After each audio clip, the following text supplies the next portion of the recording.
yo creo que me da tiempo a dar un paseo antes de la entrevista. Joder, otra vez llego tarde, puto sindicato. Albert Camus decía que en España fue donde una generación aprendió que uno puede tener la razón y ser derrotado, que la fuerza puede destruir el alma y que a veces el coraje no obtiene recompensa. Y es que en estos tiempos de desinformación, bulos y molienda, dar la batalla en las redes, en los centros de trabajo y en las calles es primordial. Y para que nuestra propaganda también se expanda, hoy viene al piquete de CGT Metal Madrid Irene Zugasti. Hacen falta hechos.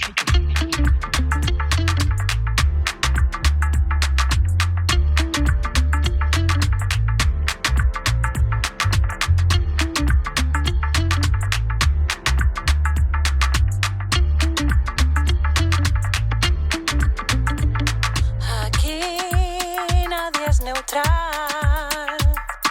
Aquí nadie es neutral. El piquete, CGT Metal Madrid. Bienvenidas y bienvenidos al piquete de CGT Metal Madrid y queremos agradecer, como siempre, al equipo de Rojo y Negro que nos brinde este espacio de opulencia y, por supuesto, a Irene Zugasti, que esté aquí con nosotros, con este sindicato de desorejados. La semana pasada publicaste un libro del que eres coautora junto a Isabel Serra, que se llama Esto no es una guerra, feminismo insumiso frente al rearme y el genocidio. ¿Qué nos podrías contar de él a los que no lo hemos podido leer? Yo te traeré uno para que lo leas. Pues es un libro, la verdad que es más que un libro, te soy sincera, es un manifiesto. O sea, teníamos como muchas ideas en la cabeza, Isa y yo, que llevábamos mucho tiempo hablando, y fue como esto tenemos que ordenarlo de alguna forma porque como feministas y como pues, activistas contra la guerra, creemos que hacían falta pues, algún tipo como de, pues, de anclaje o de unas bases que poner en común para ver un poco cómo nos colocamos, ¿no? Y encima pues tuvimos la suerte de que Olga Rodríguez nos dijo que sí a hacer el prólogo, que pues, imagínate, y Laura Arroyo además le mete toda la mirada también de su militancia antirracista, que hace un epílogo súper bonito. Y bueno, el libro básicamente, pues por hacerlo así como un resumen, yo creo que es un libro como muy de coyuntura, pero que intenta dar certezas a las compañeras feministas y en general a la gente activista y a la militancia política sobre dónde estamos y como feministas cuál es la tarea urgente que tenemos ahora, que creemos, nuestra tesis es que tiene que ser un feminismo contra la guerra y un feminismo pacifista, que ojo, eso lo decimos mucho en el libro, pacifista no es ser ni pacífica ni paciente, pacifista es hacer un activismo pues consciente contra la guerra con todos los repertorios de acción que consideremos y que tengamos sobre la mesa. Y vamos, nos basamos, hay como 4 o 5 ideas que usamos mucho en el libro, que creo que son como muy útiles, son como, yo creo que prechitas que uno puede utilizar. La primera es la idea de régimen de guerra, que yo se la escucho mucho a un compañero, a Raúl Sánchez Cedillo, que es bueno esa idea de que no es que de repente se hayan puesto de acuerdo todos los malos del mundo para meternos en una guerra y en el genocidio, no, es que es una decisión deliberada del capital internacional que en un momento de crisis de Occidente decide pues, volcarse en la industria bélica, militar y de la seguridad pues, para sobrevivir, ¿no? Para sobrevivir y para evitar que el sur global pues, pueda ascender. Luego hay otra idea que también manejamos mucho en el libro, que es muy de Olga Rodríguez, que es lo de la idea de que estamos un poco en la era de la fuerza bruta. O sea, hemos visto que claramente el orden internacional basado en reglas pues no existe, ¿no? No aplica lo mismo en una guerra que en un genocidio, depende quién sea tu aliado y quién sea tu enemigo, se aplica un derecho u otro. Y eso sirve igual para lo internacional que para la política, digamos decir, doméstica, ¿no? Por ejemplo, hemos visto el lawfare y cómo se persigue judicial y políticamente a quien es disidencia. La tercera ideilla, así como que yo creo que el libro deja caer, es también que esto no se puede disociar de una idea, que es que estamos en un estado policial global. O sea, que todas estas tecnologías de seguridad, de vigilancia, toda la base tecnológica de este régimen de guerra está sobre todo destinada al control social de las disidencias y de las activistas y de las personas que se mueven más allá del marquito de lo posible, ¿no? Y todo y luego también rescatamos mucho la idea de Nancy Fraser, de esa feminista marxista, que habla de que estamos además en un momento de capitalismo caníbal, o sea, un capitalismo que ya no solamente devora lo que es, digamos, que es pues la cuestión productiva, ¿no? El trabajo, sino también otros aspectos de la vida, todos, pues en los cuidados, el tiempo libre, la manera en que nos relacionamos, el amor, la naturaleza, el sexo, la forma en la que decidimos plantear nuestras formas de vida, nuestros estilos, nuestros proyectos personales y comunitarios. Y ante todo ese diagnóstico, creemos que lo más urgente es que nos rearticulemos como feministas en torno a esa idea de hacerle frente a la guerra, porque es como la palanca de acción para poder cambiarlo todo. Sí, precisamente una de las preguntas que tenía era a qué obedece esa escalada belicista, que obviamente la acabas de responder, que es como el capital avanza hacia otro tipo de negocio Claro. y es uno de los tipos de forma que ha logrado para el control y a la vez el enriquecerse de manera... Totalmente, y además creo que es muy perverso cómo nos lo están vendiendo, porque aparte del tema de la seguridad nacional, de la evolución tecnológica, de la defensa y la seguridad, porque mañana nos va a caer un misil de no sé dónde, es muy perverso porque básicamente estamos viendo que quienes ponen quienes nos golpean son los que luego nos quieren poner la tirita, porque nada de esto ocurriría si no estuviéramos hablando de que todas estas megacorporaciones y megaindustria bélica se retroalimenta a sí misma con esta idea de que el genocidio es inevitable, o de que la guerra en Ucrania es inevitable, o de que el genocidio en Sudán es inevitable, o de que abandonar el Sáhara es inevitable, y todo eso al final, como dice siempre Olga, las armas se fabrican para usarlas, las armas no se quedan en un cajón, ¿no? Y toda esa idea de que hay que invertir en defensa, en armamento, etcétera, es además profundamente útil para el orden patriarcal y para el orden de género, ¿no? Para colocarnos, a los hombres os colocan donde se supone que tenéis que estar, como un buen patriota y un buen soldado y un buen servidor de la patria, y a las mujeres también donde tenemos que estar. Por eso, y ahí es donde crece el conservadurismo social y toda esta ola reaccionaria que estamos viviendo.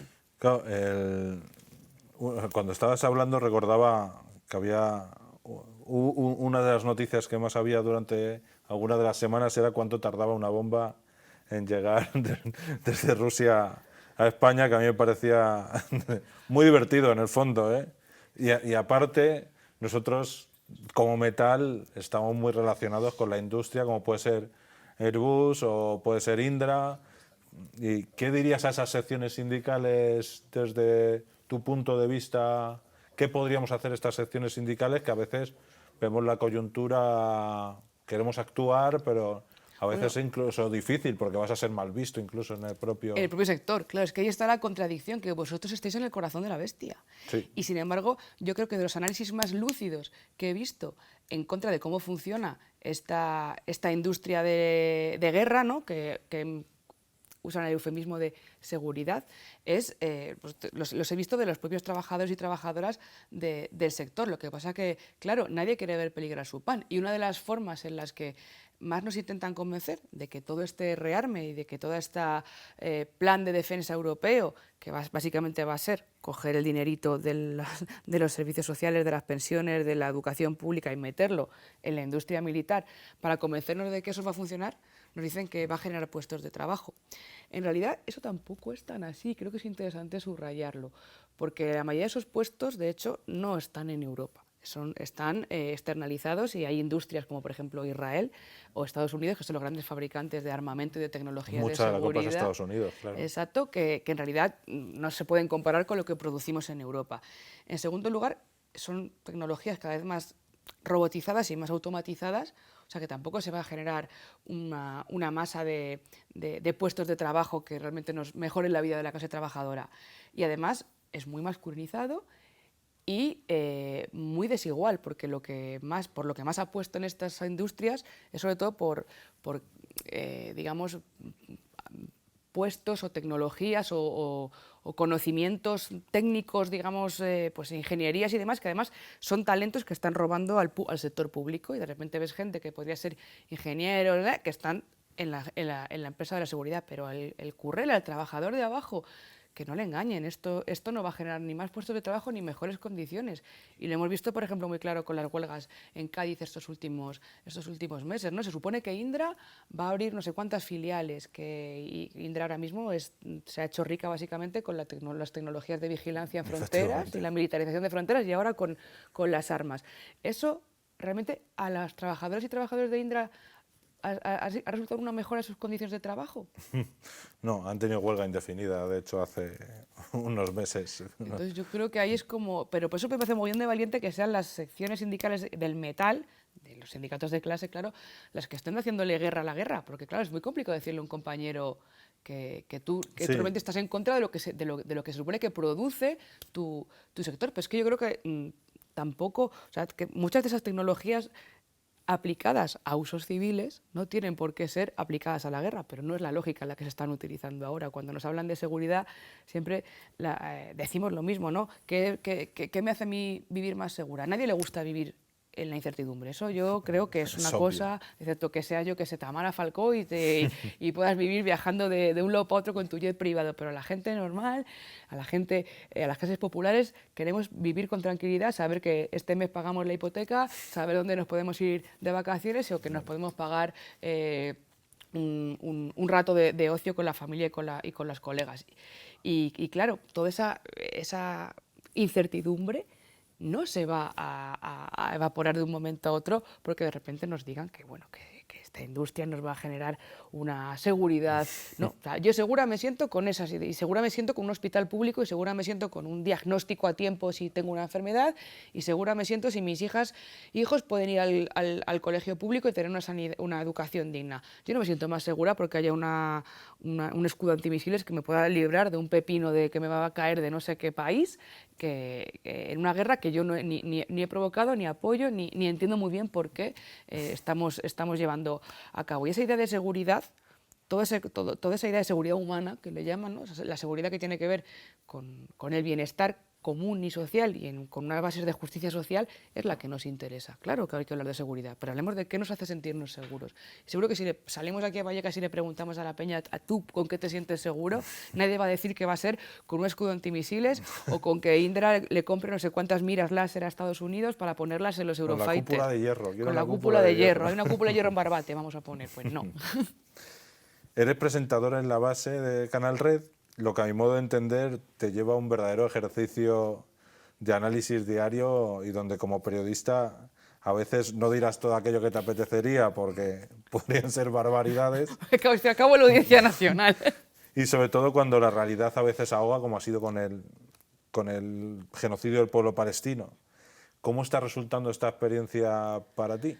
Buah, pues la verdad es una pasada, porque yo renegué del oficio del periodismo hace muchísimo. Al final, la base, y bueno, yo creo que muchos proyectos de comunicación como los que hacéis aquí, y tiene que ser, creo, una movida de equipo, algo coral, porque al final, lo que tú dices, somos pocas, con recursos limitados, entonces, para preparar un contenido, pues tienes que tirar mucho de las fuentes, de lo que te pueden contar activistas, de documentos, de investigaciones, de, digamos, un círculo de referencias que normalmente son las que no te van a contar en el mainstream.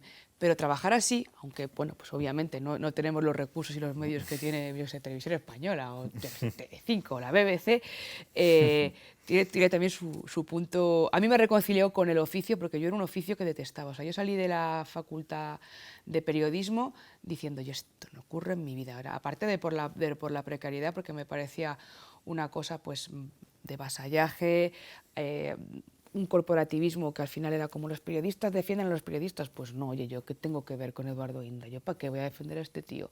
Y además muy falsa, porque nos cuentan esa trola, que lo dicen mucho todavía en las facultades de Ciencias de la Información, de el periodista no está para dar su opinión, el periodista tiene que salir, asomarse a la ventana y ver si llueve. Y entonces si llueve dirá que llueve, si no llueve dirá que no llueve. Ese es un buen periodista. Eso es una cuñadez.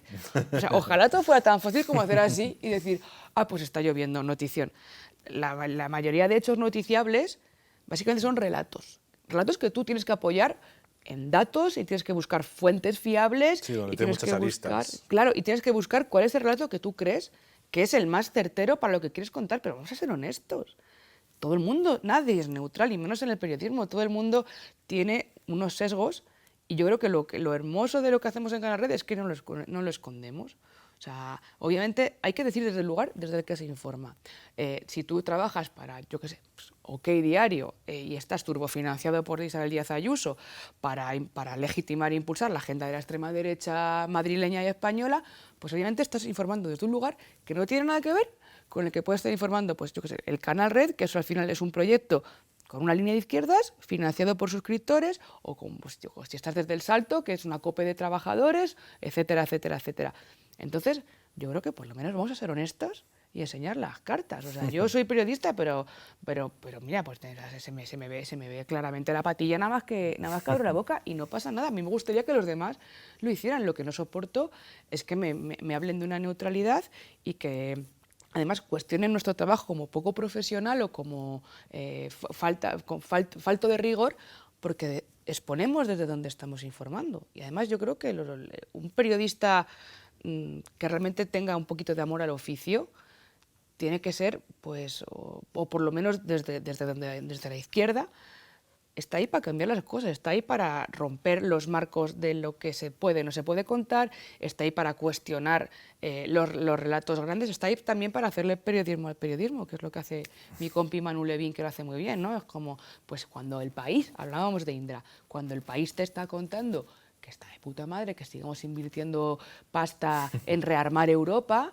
hay que entender que el presidente del Grupo Prisa, Orgulian, tiene un fondo de inversión que es el principal accionista del Grupo Indra. Y por eso los editoriales del País te dicen que mola mogollón estarle comprándole pepinos a Donald Trump. Sin embargo, creo que esa pedagogía mediática no existe, que la gente, pues todavía mucha gente se enchufa a la tele y quien no se enchufa a las redes sociales, pero también con una falta, ¿no?, de conocimiento de quién te está contando qué, porque no es casual que uno vea más a Vito Quiles que a otros perfiles, por ejemplo, ahí todo detrás tiene dinerito. Entonces, la pasada de trabajar en Canal Red es que por primera vez he dicho, pues mira, estoy haciendo el oficio de una forma que yo creo que es honesta y que además tiene como ese objetivo, se lo decía Ulrike Meinhof, que era periodista, estamos aquí para cambiar las cosas, no estamos aquí para reproducir teletipos, porque ya para eso están las agencias y ChatGPT que te hace una noticia en 5 minutos, o la inteligencia artificial, pero este curro de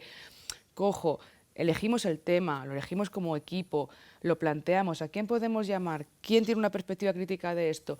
Las fuentes que estamos, porque leemos mucho al enemigo. Al final al enemigo le tenemos muy estudiado. ¿Qué dice este? ¿Qué dice este? ¿Qué dice la progresía mediática? ¿Qué dice la derecha? ¿Qué dice tal? Y nosotros, ¿qué pensamos de esto? ¿Y qué queremos compartirle a la gente? Y luego también eso de, nosotros dejamos los datos y suya es su decisión. No, la audiencia es soberana, pero también la audiencia sabe debería saber por lo menos desde dónde se le está hablando. Eso es lo que yo creo que hacemos con mucha honestidad. Sí, un striptease informativo, ¿no? A ver quién eres. Porque encima, con respecto a tus intervenciones en medios de comunicación más mediáticos, ¿cómo ha sido cruzar ese... Utilizaba la palabra de muro helado, ¿no?, como en Juego de Tronos, de ese lado más mediático de los grandes medios? Pues yo que vengo ya con el síndrome de la impostora de fábrica, se me suman dos, el de la impostora y el de la intrusa, porque claramente son espacios y estructuras que te hacen sentir que no eres parte de eso. No eres parte del mamoneo en el reparto de temas, no eres parte de las copas de después, ni falta que hace que yo las copas me las tomo aquí en Vallecas felizmente, no eres parte de todas esas informaciones que se comparten en otros ámbitos del oficio, ¿no? El otro día decían, hablando de lo de Mazón y la periodista con la que comió y tal, es que era periodista que comía con Mazón, hacía su trabajo, comer y sacar información. Digo, pues qué horror de oficio, que tienes que estar comiendo con políticos y tragando ahí fiestas y chapas para que te den, ¿sabes? Como, o sea, es un estilo de periodismo, por supuesto, qué duda cabe, a mí no me interesa. Entonces, atravesar ese muro también hace como que te caigas del guindo de muchas cosas, porque cuando ves ahí el de los entresijos desde otro lado, pues te das cuenta de que en realidad es un juego con las cartas marcadísimas, que la famosa ventanita de Overton, esa que va girando todo el rato a la derecha, si no vamos tirando vamos, se mueve muy desliza fácilmente. muy rápidamente, y luego además pues los tiempos de los medios mainstream, que son súper perversos, porque tú y yo aquí tenemos 3/4 de hora para hablar. En la base, al final, pues cuando grabamos el podcast se nos va 1 hora, pero podemos entrar en el tema. Tengo colegas haciendo proyectos de podcast, son 4 o 5 horas de podcast, pero que yo me los pongo ahí para conducir, pero ahí no, ahí es en 10, 15 segundos, coloca lo que quieres decir. Y ahí como Canal Red, porque nosotros, bueno, pues participamos en los espacios televisivos como un proyecto mediático que queremos ahí como pues dar nuestra posición. Entonces las pensamos y las planteamos, pero es complicado decir lo que tienes que decir en esos tiempos tan perversos y sabiendo que te van a embarrar. Y que las reglas de juego no las pones tú. Y que además hay estilos comunicativos y televisivos que son todo lo contrario a lo que yo creo que debería ser un debate en la tele. Porque al final, lo que te decía antes, nos guste o no nos guste, el otro día leía que el 60 y tantos % de la gente ve al menos 10 minutos de televisión al día en España. O sea, la tele sigue siendo un espacio en el que la gente, en la que se baja línea. Yo creo que la tele baja línea. Por eso también es muy interesante que Televisión Española, por ejemplo, sea ahora ese terreno en disputa, ¿no? Porque de repente aparece pues, alguna voz disidente, o por lo menos, yo qué sé, posiciones un poquito más a la izquierda, y se han tirado encima porque están acostumbrados a que el cortijo sea siempre de los mismos grupos mediáticos y de los mismos grupos de poder, que al final pues se repartían el pastelito un poquito entre cada uno, y que además son los que dictan qué es un buen periodista, un periodista de raza, y qué es pues un cantamañanas, ¿no? Vamos, que yo feliz de que me consideren una cantamañanas si es por estar lejos de ese mundo que creo que que es el principal responsable de la situación en la que estamos, ¿no? Como el alcahueto de Francisco Marguenda, por ejemplo. Por ejemplo. Y en un momento donde la verdad parece importar poco en la sociedad y en el periodismo, y donde convivimos con bulos en una verdadera guerra comunicativa, donde se ha dejado campar a la derecha a sus anchas, en redes, con personajes como Vito Quiles, ¿no? Ultrafinanciado por empresarios. ¿Dónde encuentras tú la esperanza o inspiración para seguir escribiendo y denunciando en la línea del frente?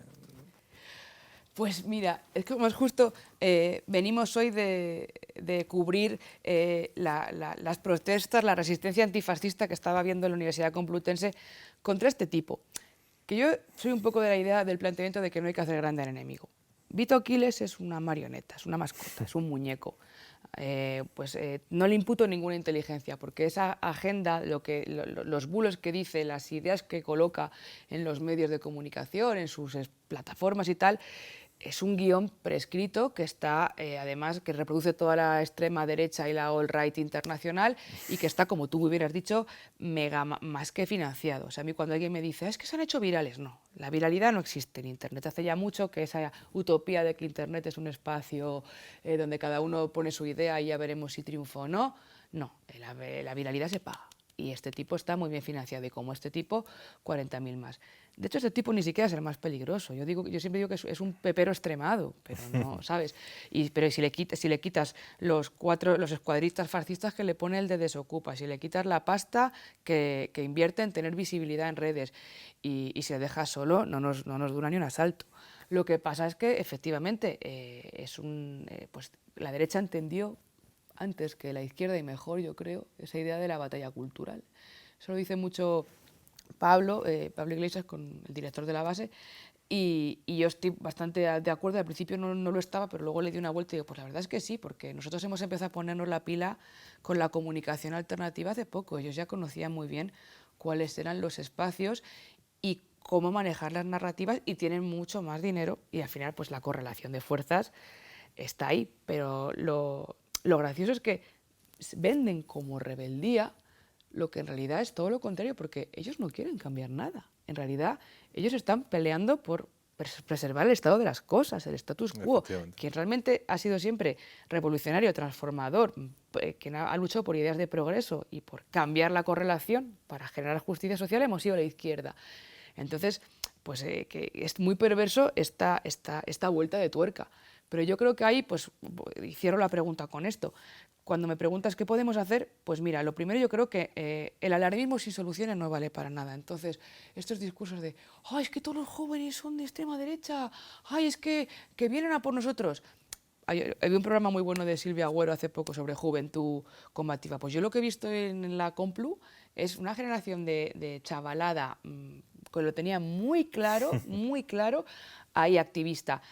Lo que veo es que con el tema del genocidio palestino hemos generado una ola de solidaridad internacionalista que ha entendido perfectamente que la resistencia anticolonial y palestina tenía que ver con todo este tema de la industria de guerra, el rearme, el capitalismo, el imperialismo, que eso ha sido histórico. Por eso han intentado acallar la protesta, porque veían que de repente a partir de ahí se estaban generando unas estructuras, un internacionalismo que nadie esperaba, de resistencia global en torno a Palestina, que era muy potente porque como un dominó iban cayendo las fichas. Para mí eso es, por ejemplo, una cosa que me motiva todos los días. Es como lo que hemos vivido este último año y pico a nivel de protesta, eso ha sido histórico. La juventud organizada en torno a la militancia antifascista, eso ha sido histórico. Que los espacios mediáticos que estamos abriendo están generando comunidades donde la gente tiene una interacción, eso también es real. Y son comunidades muy fuertes, muy potentes y muy leales, porque son gente que llueve o truene, está escuchando, está participando, comenta, comunica. Entonces yo me aferro a eso para bueno, todos los días convencernos de que es que estamos donde tenemos que estar. Es que ¿dónde vamos a estar si no? ¿Nos vamos a casa? En la misma trinchera. En mi casa no me aguanta nadie, además. A mí. Estamos grabando un 12 de noviembre y ayer fue el 18 aniversario del deleznable asesinato de Carlos Palomino a manos de un neonazi, y donde ha habido distintos homenajes, uno de ellos en nuestra casa sindical de la Piqueta de CGT Metal Madrid, y actos del movimiento antifascista en su memoria, en un momento donde el auge de la extrema derecha y su blanqueamiento es más que evidente. Lo de Carlos, recordando tu artículo que me parece que os tenéis que leer todo el mundo, es el recuerdo de que al fascismo no se le discute, sino que se le destruye.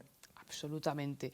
A mí lo de ponerle micrófonos al fascismo, lo de intentar dialogar con ellos, lo de normalizar el hecho de que estén sentados me da igual que sea la mesa del Congreso que una tertulia de la tele, me parece un error estratégico salvaje. No hay lugar a diálogo posible, nunca lo ha habido, y cuando salimos todos los años a recordar lo que le ocurrió, el asesinato de Carlos, eso ayer en el comunicado de la manifestación lo decían muy claramente las compañeras del colectivo de familias y amigos, lo que estamos evidenciando es un hecho que quien acuerpó a la familia de Carlos cuando esto pasó, quien puso bien pared a los fascistas en Madrid, pero no ya en el 2007 cuando asesinaron a Carlos, quien llevaba poniéndolo en los 70 con la violencia de ultraderecha de la transición, la gran olvidada, en los 80, en los 90 con los grupos neonazis campando por Madrid. Recuerdo, mañana 13 de noviembre es el aniversario del asesinato de Lucrecia. Un guardia civil en activo, por cierto, fue el que la asesinó, que este año, por cierto, el Partido Popular no ha querido firmar la declaración institucional de todos los años porque le parece que es radical ahora reivindicar esto. Bueno, pues ¿quién ha estado ahí? ¿Quién ha estado siempre defendiendo a los barrios, poniendo pie en pared, teniendo pues la brújula ideológica y moral muy clara? Han sido los movimientos de base, el antifascismo y la calle. Y no le han... Ellos, cuando asesinaron a Carlos, el Partido Socialista Obrero Español era el que había legalizado la protesta fascista y el que legalizó las protestas antifascistas de después. Y eso no lo podemos olvidar. Y si lo trasladamos a la actualidad, vemos ahora que pasa un poco lo mismo, que agitar el espantajo de que vienen los fachas está muy bien para ganar debates en el Congreso de los Diputados y poner tweets, pero la realidad es ¿quién para los fachas? ¿Y quién les ha dejado? ¿Quién les ha abierto la puerta? ¿Quién les ha puesto la puñetera alfombra roja hasta la puerta de casa? Ha sido la socialdemocracia, ha sido la derecha liberal, la derecha conservadora y, por supuesto, la ultraderecha, que son simplemente los perros de presa de los otros anteriores, ¿no? Entonces, claro que no hay lugar a diálogo, creo que no hay lugar, que los famosos cordones sanitarios, esos que decían que iban a hacer en Europa, nos los han puesto a nosotros, a la izquierda, somos quienes realmente tenemos un cordón sanitario para poder acceder a la institución y al poder, que yo creo que es una lucha súper legítima, que tenemos que aspirar al poder, pero que a quien realmente nos han apartado del tablero, o nunca nos han dejado realmente jugar, ha sido a la izquierda. Entonces, me parece estupendo que hagamos memoria democrática, que hablemos de antifascismo, que se vuelva una idea que está en las televisiones, pero ojo con la apropiación perversa de eso para despojarlo de su capital y de su potencial revolucionario, que no tiene que venir a explicarnos Pedro Sánchez qué es el antifascismo. El antifascismo lo saben muy bien los chavales que estaban ayer en la manifestación de Carlos, que fue una cosa preciosa porque tenías a gente muy mayor y a gente muy joven homenajeando a un chaval que hace 18 años que le arrebataron la vida. Y eso, fíjate, eso no lo tiene la extrema derecha, ni lo tiene la derecha. Ellos pues necesitan cada cierto tiempo, crean su nuevo chiringuito y ahora se llamará Núcleo Nacional, que son 4 niños pera, antes eran el MSR, el Hogar Social, no sé qué, pero no hay un relevo porque no son nada, porque no son nadie sin esa ultrafinanciación que tienen de fuera y porque no tienen ni siquiera pues como digo, son los perros de presa del capital y una vez que se acaba el mandato desaparecen y entre unos años vuelven a aparecer otros. Pero ellos no tienen lo que tenemos nosotros. Nosotros tenemos pues una historia de lucha que viene de décadas, de siglos, si me apuras, y que es un hilo rojo que llega hasta hoy.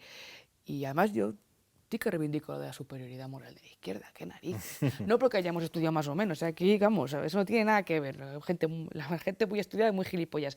Me refiero a la superioridad moral de que llevamos un mundo nuevo en nuestros corazones y estamos trabajando por hacerlo real y con la base de la justicia social y de ser buenas personas. Si es una superioridad moral, ostras, que baje Dios o quien tenga que bajar y lo vean. Con un fascista no se puede dialogar porque su proyecto político y su proyecto de vida ataca directamente el mío y el de otras muchas personas. Entonces, a partir de ahí, ¿qué tengo yo que hablar con ellos? Nada, destruirlo, ya está. Tienes razón. Hiciste el vídeo sobre la fábrica, que es un poco el mismo tema del fascismo, por la presencia de los escuadristas nazis estos de empresas de Desokupa, que les llegaron a atacar con palos y piedras, y con una posterior respuesta del barrio que fue completamente brutal contra ese fascismo, y donde tú hiciste un vídeo que fue censurado y borrado. ¿Cómo llevas, por un lado, esa sobreexposición que genera un vídeo que se convierte en viral y a la vez esa censura a la que nos están mal acostumbrando, en cierto modo? El vídeo era básicamente, el vídeo es todo mérito de las compañeras de la fábrica, del gimnasio de aquí de Vallecas, porque bueno, pues explicaron, comunicaron, hicieron luego además una rueda de prensa explicando lo que había pasado, pero vamos, básicamente creo que pusieron muy bien los puntos clave de los que teníamos que hablar, ¿no? De la idea de que estos escuadristas fascistas al servicio de la clase rentista, al servicio del gran capital financiero e inmobiliario que está destrozando los barrios obreros para especular con uno de los derechos más fundamentales, que es el derecho a una vivienda, pues que esa gente no elige los enemigos al azar. Entonces, el hecho de que se presentaran en Vallecas con la excusa de acosar a un vecino, pero en realidad pusieran la mira en la fábrica, dice mucho de a quién identifican como enemigo. Y a quien identifican como enemigo, pues es un espacio como la fábrica, que es un gimnasio, es un espacio deportivo donde la gente, aparte de entrenar y de generar carreras profesionales y deportivas, porque de ahí han salido unos cuantos pedazos de campeonas y campeones nacionales, es un lugar donde además hay encuentro, hay vecindad, hay barrio y bajo unos valores de tolerancia, de antirracismo, de respeto, etcétera, etcétera. Por eso fueron a por ellos. ¿Qué pasa? Que Vallecas es mucho Vallecas, la fábrica es mucho la fábrica y la gente aquí lo tiene muy claro. Y tú hablabas con los vecinos y las vecinas y todo el mundo te decía lo mismo, que hacen aquí y que estos escuadristas fascistas no se les puede dejar un respiro, no se les puede dejar entrar en los barrios. Y entonces teníamos como eso que parece tan obvio cuando lo explicas, no había hueco a hacerlo en televisión. De hecho, si intentabas ir a decirlo en algunos espacios mediáticos del mainstream, ahí las caras cambiaban. Quienes tuvieron espacio para decirlo, además sufrieron mucha violencia por hacerlo. Yo pienso, pues, por ejemplo, en mi compi, en Laura Arroyo, que le han metido una caña que no veas en redes sociales, y quien disiente un poco recibe pues toda la violencia digital y física también, porque nada acaba en lo digital, por plantear estas opiniones. Pero esa censura que dices opera como en dos líneas, ¿no? Por un lado, te está censurando las propias plataformas, porque lógicamente, pues si estamos utilizando las herramientas del amo, pues claro, el amo gana. ¿Y de quién son las plataformas? Pues de los Tecnobros, del Elon Musk, de Mark Zuckerberg, etc. Entonces esas plataformas están hechas para tumbar los mensajes de la izquierda y para que crezcan los algoritmos del odio. Pero luego, por otro lado, hay campañas organizadas. O sea, quiero decir, todo esto que hablábamos antes, de esta derecha digital organizada, que luego en la calle corren como corrieron el otro día en Pamplona, porque porque no tienen calle, pero toda esta gente sí que tiene campañas en Internet pues muy activas. Entonces, claro, pues por ejemplo, ese vídeo en concreto, como era un vídeo que mostraba la realidad de lo que había pasado, esos escuadristas atacando un local privado de un gimnasio en Vallecas, mientras gritaban "Sieg Heil" y tiraban piedras, pues entonces hubo una campaña masiva de denuncia del vídeo para tumbarlo. Pero ¿qué pasa?